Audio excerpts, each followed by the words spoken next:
Gracias. Selamlar dostlar. Şu an Leticia limanındayım. Burası yolcu indirip bindirdikleri ve yük indirip bindirdikleri liman, iskele.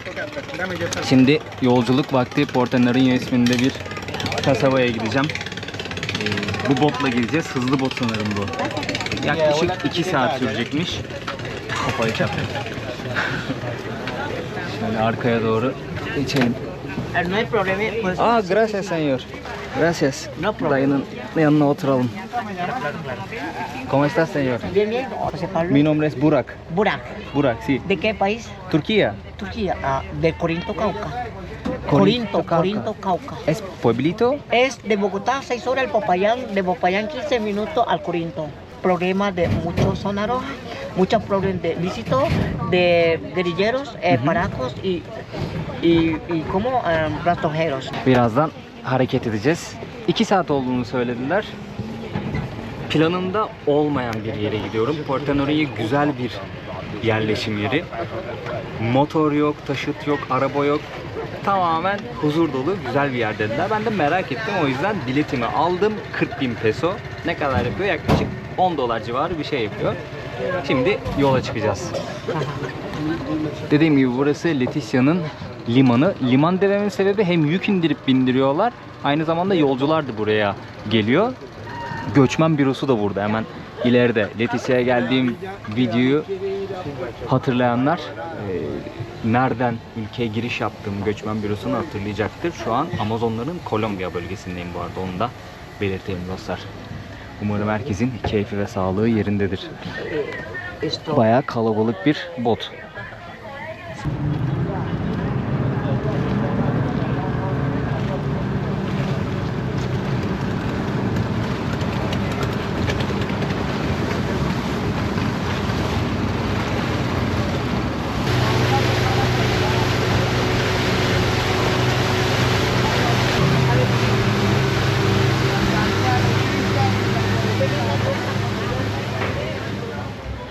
Porto Nariño'ya geldik dostlar. 2 saatten biraz daha fazla sürdü.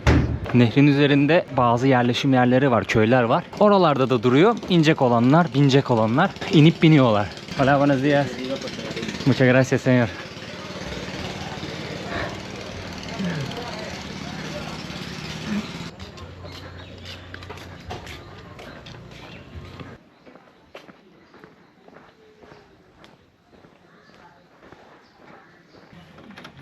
Kalacağım yere geldim. Sizlere odamı göstermek istiyorum dostlar. Burada kalacağım. Gecelik 45.000 peso. O da yaklaşık 12 dolar gibi bir şey yapıyor. Şöyle kapımızı kapatalım. Burada ortak alan var. Vakit geçirebileceğiniz alan. 2 tane hamak var. Sandalyeler var. Masa falan var.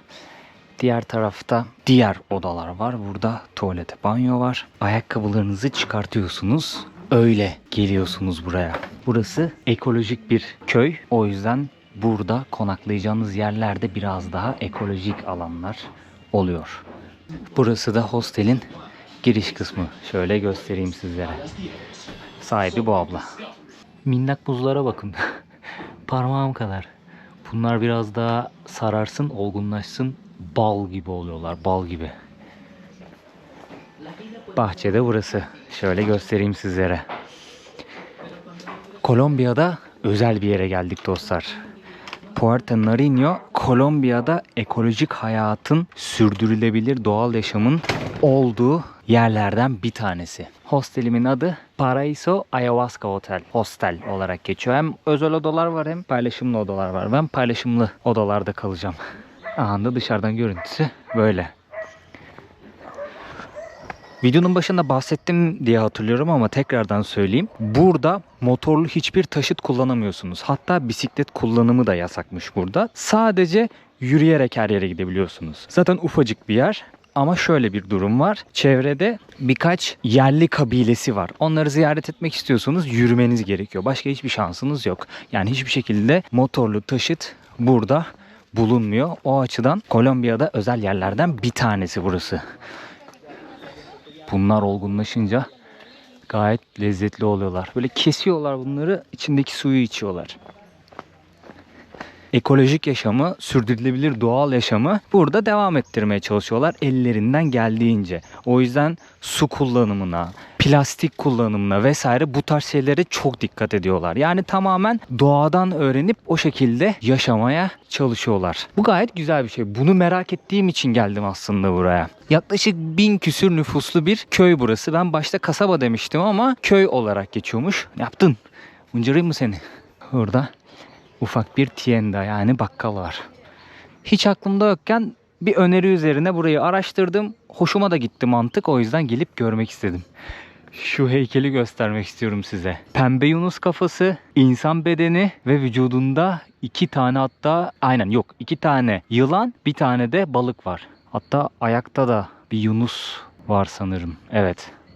Çok garip bir figür. Ne anlatmak istemiş acaba bunu yapan kişi ya da kişiler bilmiyorum. Bu bölgede pembe yunuslar oldukça meşhur. Tur satın alıp pembe yunusları görmeye gidebiliyorsunuz. Doğal yaşamlarında görebiliyorsunuz. Feci bir sıcak var. Güneş teninize değdiği gibi mahvediyor insanı. Yani şu an mesela direkt tenime değiyor. Hiç bulut bir şey yok. O yüzden bayağı bir can yakıyor yani ve inanılmaz bunaltıyor insanı. Nem de var. O yüzden insanlar şemsiyeyle geziyorlar. Mantıklı olan o.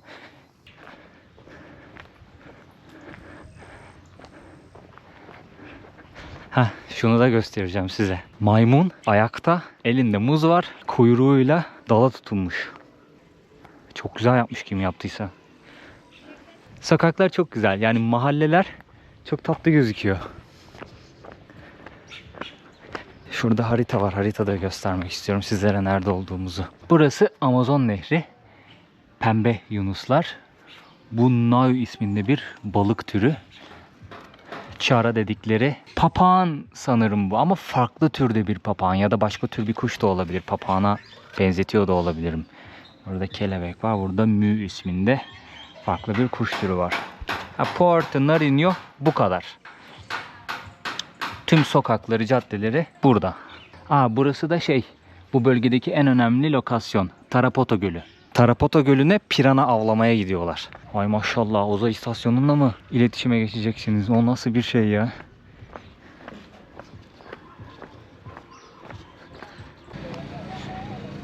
Köyün merkezine de bir tane park yapmışlar. Bu bölgede yaşayan hayvanların figürlerini koymuşlar. Baksanıza, timsah, ağzında balık. Yanında da bir futbol sahası var. Burada da köyün ismi yazıyor. Puerto Nariño. Üzerine bölgede yaşayan hayvanların resimlerini çizmişler.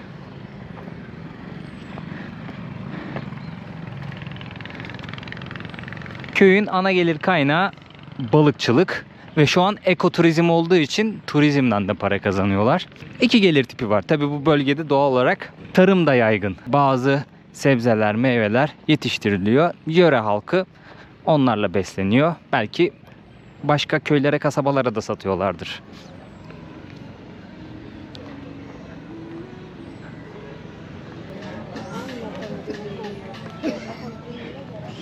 Ne yazıyor?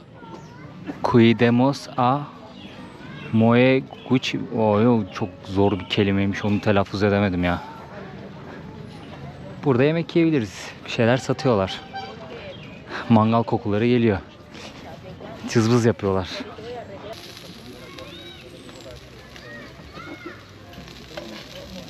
Bu abla mangal yapıyordu.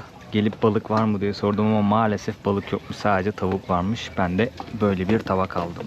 Tavuk, yuka, pilav ve bu da fasulye olsa gerek ama rengi birazcık garip geldi bana. Şöyle bir tabak. Yanında içeceği var. Gracias. 12.000 peso yani 3 dolar yaptı. Abla dedi. Balık yemek istiyorsan sabah erken gelmen gerekiyor. Sabah bitiyor dedi çünkü. Yemeğin iyisi sabah bitiyor demek ki. Afiyet olsun.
Gerçekten huzurlu bir yermiş burası. Araba yok, motor yok. Sadece hayvanların sesi ve insanların konuşması. Ciddi anlamda baş ağrısı yapıyormuş ya şehirlerdeki yaşamlar. Böyle yerlere gelince fark ediyorsunuz. Turistlerin neden buraya ilgi gösterdiğini anladım. Neden buranın popüler olduğunu da anladım. Doğası çok güzel ve sizi rahatsız edebilecek bir durum yok. İnsanlar gayet nazik. Kafa ağrıtıcı bir durum yok. Burada bir tane şey var. Oraya bakalım. Manzara izleme noktası var.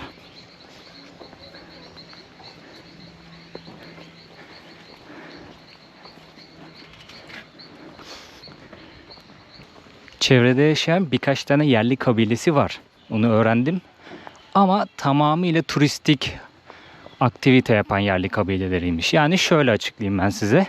Bu yerli kabileleri sabah turist geleceğini, saat kaçta geleceğini öğreniyor. Yerel kıyafetlerini, geleneksel kıyafetlerini giyiyor. Yüzlerini boyuyor. Turistler gelince onlara dans şovu yapıyor. Bir iki aktivite gösteriyor bilmem ne. Yaptıkları bu artesanal dedikleri el işlemelerini, hediyelik eşyaları turistlere satmaya çalışıyor. Turistler ayrılınca normal yaşantısına geri dönüyor. Ben de bu tarz aktiviteleri açıkçası sevmiyorum. O yüzden gitmeyeceğim. Onun rengi ne güzel ya.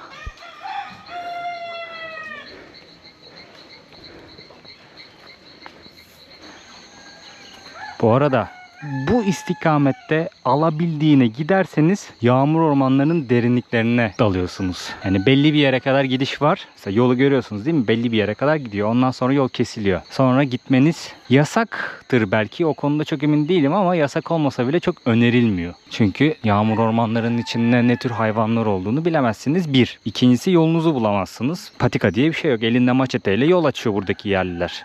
Bir rehber eşliğinde ormanın içerisine gönül rahatlığıyla girebilirsiniz. Ama bir rehber eşliğinde. Zaten zorunludur diye düşünüyorum burada. Öyle kafanıza göre yağmur ormanlarına girebileceğinizi hiç sanmıyorum. Kafamıza dikkat edelim. Kaplanın ağzına girdik. Identificación, pasaporte y País. nacionalidad. Gracias. Yazalım hemen 29. Creo que ya se le acabó la tinta. Girişte adınız, soyadınız, pasaport numaranız ve hangi ülkeden olduğunuzu yazıyorsunuz. Çıkış ücretsiz. Kasabayı, köyü yukarıdan görelim.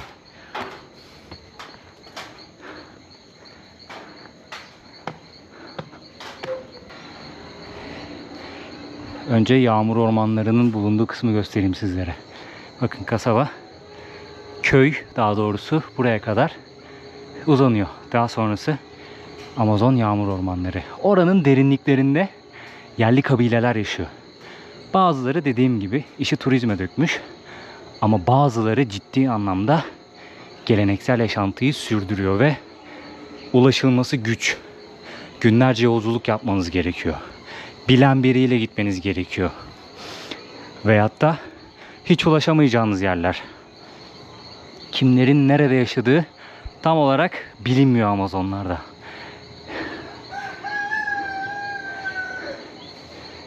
Puerto Nariño.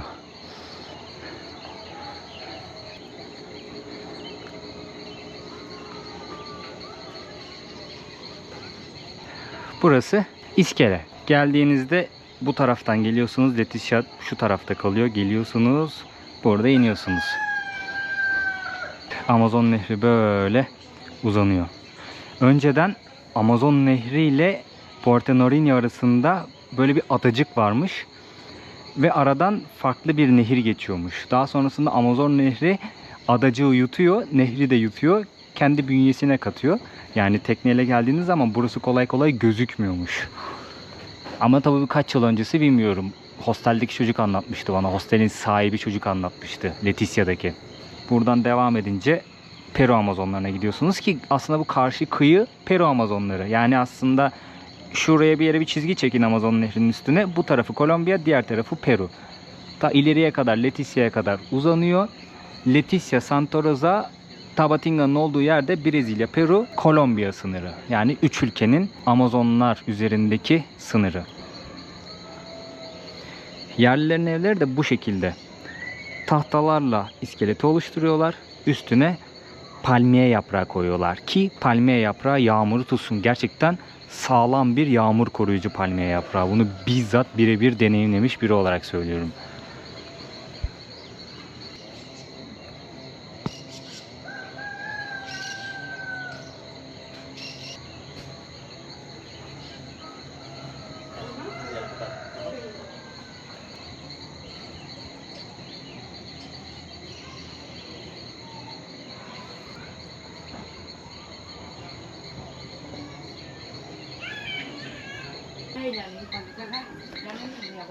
Kopauzu meyvesinden yapılan dondurma aldım şimdi. Meyve bu. Bora kabilesinde meyve suyunu denemiştim ilk olarak. Orada tanışmıştım bu meyveyle. Burada da meyveyle ilgili bilgiler yazıyor. İsmi böyle, Kopauzu. Buradaki en geleneksel, en çok tüketilen meyvelerden bir tanesiymiş. Genelde meyve suyunu yapıyorlar. Amazonlara geldiğimden beri bu meyvenin meyve suyuyla oldukça fazla karşılaştım. Sanırım ilk Bora kabilesinde içmiştim. Daha öncesinde de içmiş olabilirim, hatırlamıyorum. Iquitos da olabilir. Tatlı, aynı zamanda mayhoş. Meyveyi donduruyorlar böyle bardaklarda. Dondurma olarak satıyorlar. 5 peso.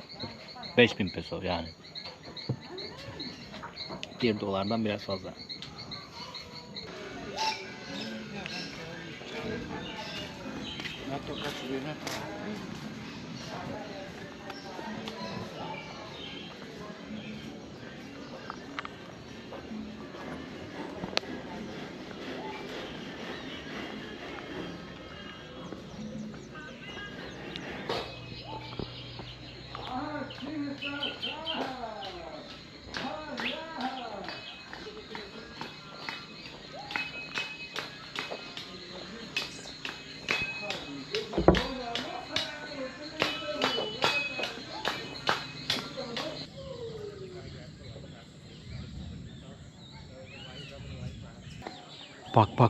Bak ne var?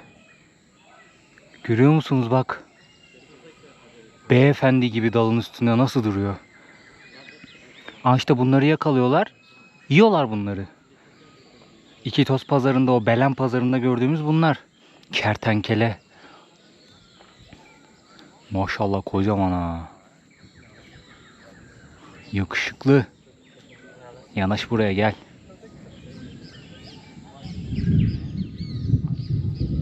Ulan çok güzel hayvan ya. Şu üstündeki desenlere baksanıza.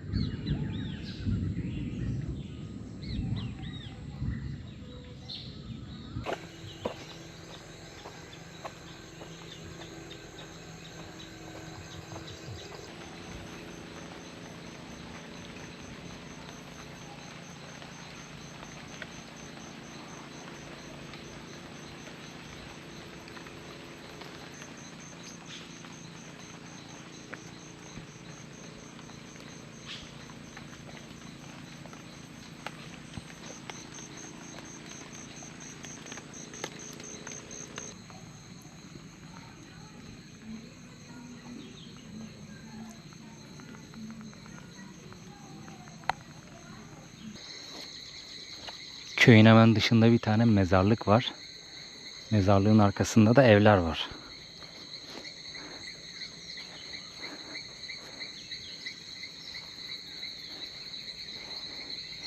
Bir bu tip mezarlık var.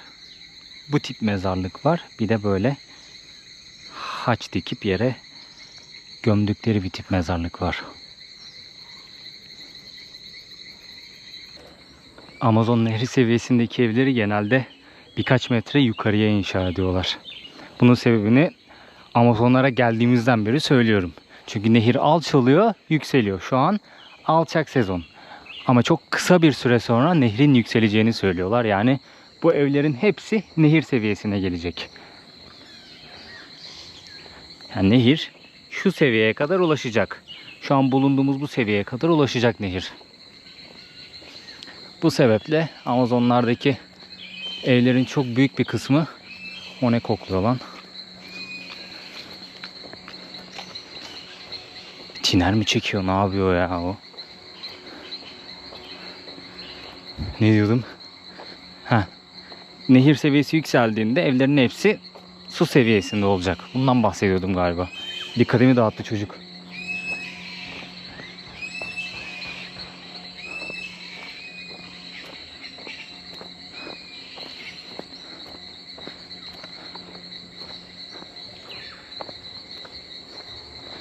Kuş sesleri var ya, inanılmaz ya. Kaç çeşit kuş var sayamadım yani. O kadar farklı farklı sesler çıkıyor. Bir sürü çeşit kuş var. Ne de olsa dünya üzerindeki kuş cennetindeyiz. Kolombiya. Dünya üzerinde en fazla kuş çeşitliliğinin olduğu ülke. Bir de yetmezmiş gibi Amazonlarındayız bunun. Burada farklı bir iskele var. Ha yok ya, bizim iskelenin hemen yanıymış. Bir an görmedim orayı. Şu su var ya, gram güven vermiyor. İçinden ne çıkacağıyla ilgili hiçbir fikrim yok. Bir şey çıkmaz büyük ihtimalle ama belli de olmaz ya. Çünkü renk çok falso yani. Baksanıza mantara. Turuncu mantar. Yesem kaç dakika içinde öldürür acaba? Neyse, oraya kadar gitmeye gerek yok. Nanay gitmiş.